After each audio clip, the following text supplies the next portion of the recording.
Hi friends, welcome to Riya's Lifestyle House Queen 24/7 channel.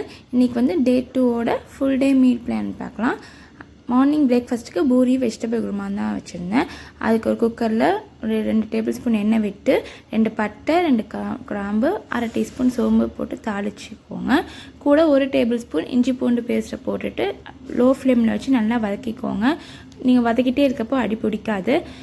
10 சின்ன வெங்காயம், ஒரு பெரிய சைஸ் தக்காளி, தேவையான காய்கறிகள். நான் இன்றைக்கி வந்து காலிஃப்ளவர், கேரட், நூக்கோல், உருளைக்கிழங்கு சேர்த்துருக்கேன். உங்களுக்கு வேறு காய்கறி பட்டாணி சேர்த்தாலும் நல்லா தான் இருக்கும். அதையும் சேர்த்து இந்த எண்ணெயில் நல்லா வதக்கி எடுத்துக்கோங்க. நான் என்னென்ன சேர்த்துருக்கேன்னு கீழே டிஸ்கிரிப்ஷனில் லிஸ்ட்டு நீட்டாக கொடுத்துருக்கேன், அதை நீங்கள் செக் பண்ணி பார்த்துக்கோங்க. கூட 1/2 டீஸ்பூன் மஞ்சள்தூள், 2 டீஸ்பூன் மிளகாய்த்தூள், 2 டீஸ்பூன் கொத்தமல்லி தூள், 1 டீஸ்பூன் சிக்கன் மசாலா. அப்படி சிக்கன் மசாலானா 1 டீஸ்பூன் கரம் மசாலா சேர்த்துக்கோங்க.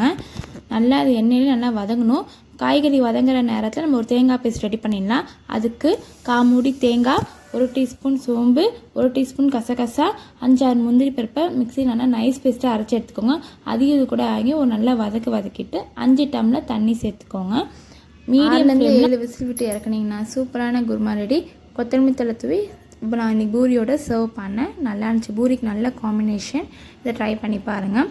இன்றைக்கி வந்து நான் ஹெல்த் ட்ரிங்காக ஒரு 11 மணி போல் வாட்டர்மெலன் ஜூஸை எடுத்துக்கிட்டேன். கொஞ்சம் வீட்டில் சியா சீட்ஸ் இருந்தனால அதை வந்து ஒரு 10 நிமிஷம் தண்ணியில் ஊற வச்சுட்டு வாட்டர்மெலனில் லைட்டாக ஒரு ½ லெமன் புழிஞ்சு குடிச்சிங்கன்னா இன்னும் நல்லா டேஸ்ட்டாக இருக்கும்.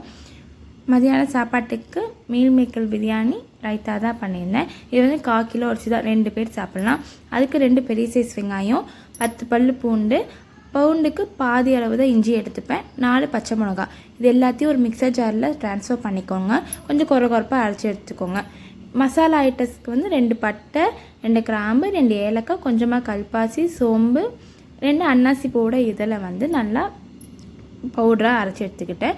ஒரு குக்கரில் எண்ணெய் விட்டு, நான் எப்பவுமே நெய் சேர்த்த மாட்டேன், ஸ்டார்டிங்கில் எண்ணெய் விட்டு ஒரு பட்டையை நல்லா தாளித்ததுக்கப்புறம் நம்ம அரைச்சி வச்ச மசால் பவுட்ரை வந்து நல்லா அது போட்டு நல்லா வதங்க விடுங்க.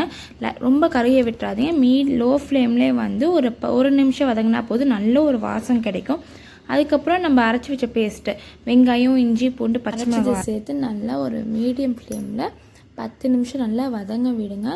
இந்த ஸ்டேஜில் தான் நீங்கள் அரிசியை ஊற போடணும். நான் இன்றைக்கி வந்து 1/4 கிலோ ஜீரக சம்பா ரைஸ் எடுத்திருக்கேன். அது 2 பேர் சாப்பிட்லாம். இந்த ஸ்டேஜை ஊற போட்டிங்கன்னா தான் கரெக்டாக இருக்கும். முன்னாடி ஊற போட்டிங்கன்னா குழஞ்சி வந்துடும். நல்லா வெங்காயம், இஞ்சி பூண்டு, பச்சை மிளகா பச்சை வாசம் போனதுக்கப்புறம் ஒரு பெரிய சைஸ் தக்காளியை சேர்த்துக்கோங்க. சைட் பை சைடு நான் வந்து மீல் மேக்கரையும் நான் வந்து தண்ணியில் வாஷ் பண்ணி வேக வச்சுட்டேன், வடிகட்டி எடுத்து வச்சுட்டேன். இந்த தக்காளியும் நல்லா வதங்கினதுக்கப்புறம் ஒரு மிக்சர் ஜாரில் கொத்தமல்லி ஒரு 1/2 கைப்பிடி, புதினா 1/2 கைப்பிடி, 2 டேபிள் ஸ்பூன் தயிர் சேர்த்து நல்லா அது ஒரு பேஸ்ட்டாக அரைச்சி எடுத்துக்கோங்க. தக்காளி நல்லா மசிஞ்சு வந்தோடனே நம்ம அரைச்சி வச்ச பேஸ்ட்டை சேர்த்து அதையும் நல்லா மிக்ஸ் பண்ணி விட்டுட்டு தேவையான உப்பை இந்த ஸ்டேஜில் சேர்த்து நல்லா வதங்கிட்டு கூட 2 டீஸ்பூன் கொத்தமல்லி தூள் சேர்த்துக்கோங்க. நான் இது வந்து மிளகாய் தூள் சேர்த்த மாட்டேன். வேணா நீங்கள் காரம் பத்தலைன்னா சேர்த்துக்கலாம். நான் இன்றைக்கி வந்து பச்சை மிளகாய் மட்டும்தான் காரத்துக்கு வச்சுருக்கேன். நம்ம வடிகட்டி வச்சுருக்க மீல் மேக்கரையும் சேர்த்து இந்த மசாலாவோட ஒரு 4 நிமிஷம் வந்து நல்லா கோட் ஆகிற மாதிரி நீங்கள் வந்து பெரட்டி எடுத்துக்கோங்க. நான் இன்றைக்கி வந்து 1 கப்பு ஜீரக சம்பா ரைஸ் எடுத்திருக்கேன். அதுக்கு நான் வந்து 1/2 கப்பு தண்ணி எடுத்திருக்கேன். இது வந்து நான் அரிசி களைஞ்ச தண்ணி தான் எடுத்திருக்கேன். 2 டைம் வாஷ் பண்ணி 3ஆவது டைம் ஊற வச்ச தண்ணியை தான் நான் வந்து சேர்த்துருக்கேன். உப்பு இந்த ஸ்டேஜ் செக் பண்ணிக்கோங்க. தண்ணியில் எப்பயுமே உப்பு வந்து கொஞ்சம் அதிகமாக தான் இருக்கணும். ஒரு கல் அதிகமாக இருந்தால் தான் கரெக்டாக இருக்கும். தண்ணி நல்லா கொதிச்சு வந்ததுக்கப்புறம் நம்ம வடிகட்டி வச்சுருக்க அரிசியை சேர்த்து இது ஒரு ட்ரிக்கு தான். ப்ரெஷர் குக்கரில் அரிசி நல்லா கொலகொலப்பாக வரத்துக்கு அரிசி நல்லா கலந்ததுக்கப்புறம் ஹை ஃப்ளேமில் 4 நிமிஷம், அதாவது தண்ணியும் அரிசியும் ஒன்று சேர்ந்து வர ஸ்டேஜ் வரைக்கும் ஹை ஃப்ளேம் வச்சுட்டு ஃபுல்லாக லோவில் குறைச்சிடுங்க. குக்கர் மூடி போட்டு குண்டு போட்டு 7 நிமிஷம் லோ ஃப்ளேமில் வச்சிடுங்க. நல்லா டைமை செக் பண்ணிக்கோங்க. இந்த மாதிரி நீங்கள் ட்ரை பண்ணிங்கன்னா நல்லா உதிரியாக வந்து உங்களுக்கு ப்ரெஷர் குக்கர்லேயே உங்களுக்கு பிரியாணி செய்யலாம். ஸோ இதை ட்ரை பண்ணி பாருங்கள். கூட ரைத்தாக்கு வந்து நான் இன்றைக்கி வந்து ஒரு பெரிய சைஸ் வெங்காயத்தை ஸ்லைஸாக கட் பண்ணி வச்சுருக்கேன். கூட கொஞ்சமாக கொத்தமல்லி தழை, ஒரு பச்சை மிளகா, கொஞ்சமாக கருவேப்பிலை, 1/2 டீஸ்பூன் உப்பு, 1/2 டீஸ்பூன் சர்க்கரை, கொஞ்சமாக கெட்டியான தயிர் சேர்த்து நல்லா கலந்து வச்சுக்கிட்டேன். இந்த மாதிரி ரைத்தா வந்து உங்களுக்கு கொஞ்சம் சர்க்கரை போட்டால் உங்களுக்கு கொஞ்சமாக ஸ்வீட்னஸ் நல்லா இருக்கும். ஸ்நாக்ஸுக்கு மசாலா வேர்க்கடலை தான் பண்ணியிருந்தேன். அதுக்கு பச்சை வேர்க்கடலையை 1/2 மணி நேரம் போல் தண்ணியில் ஊற விட்டு 5லேருந்து 6 விசில் குக்கரில் உப்பு போட்டு வேக வச்சு இறக்கிக்கிட்டேன். 1 கப் வேர்க்கடலுக்கு அரை பெரிய சைஸ் வெங்காயம், அரை தக்காளி, கொஞ்சமாக உப்பு, மிளகாய்த்தூள், பெப்பர் பவுடர். நான் வீட்டில் வந்து சாட் மசாலா இருந்துச்சு, அதையும் ஜஸ்ட் ஒரு பிஞ்சு சேர்த்துக்கிட்டேன். கூட வந்து மிக்சர் இல்லை ஓம்பொடி சேர்த்து லைட்டாக லெமன் புழிஞ்சு சாப்பிட்டிங்கன்னா சூப்பரான சாட் ரெடி. நைட் டின்னருக்கு வந்து நூடுல்ஸ் சப்பாத்தி தான் பண்ணியிருந்தேன். அதுக்கு ஒரு மிக்சர் ஜாரில் 5-6 பல் பூண்டு, ஒரு பெரிய சைஸ் தண்டு இஞ்சி, ஒரு பெரிய சைஸ் வெங்காயத்தை சேர்த்து நல்லா குறப்பாக அரைச்சி எடுத்துக்கோங்க. நான் இன்றைக்கி வந்து மீதமுள்ள சப்பாத்தியில் தான் செஞ்சுருக்கேன். நீங்கள் ஃப்ரெஷ்ஷாக பண்ணாலும் பண்ணலாம். இதை வந்து நல்லா ரோல் பண்ணி நல்லா சிசரில் வந்து குட்டி குட்டியாக கட் பண்ணி எடுத்துக்கிட்டேன். நல்லா நூடுல்ஸ் மாதிரி எடுத்துக்கிட்டேன்.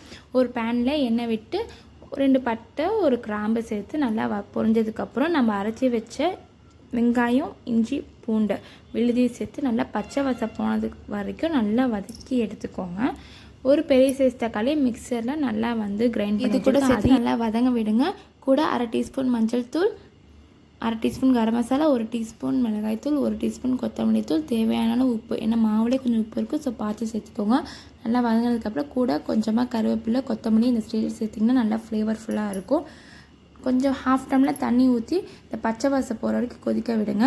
ராஸ்மல் போனதுக்கப்புறம் நம்ம கட் பண்ணி வச்சுருக்க சப்பாத்தியை சேர்த்து ஒரு மிக்ஸ் கொடுத்திங்கன்னா சூப்பரான சப்பாத்தி ரெடி.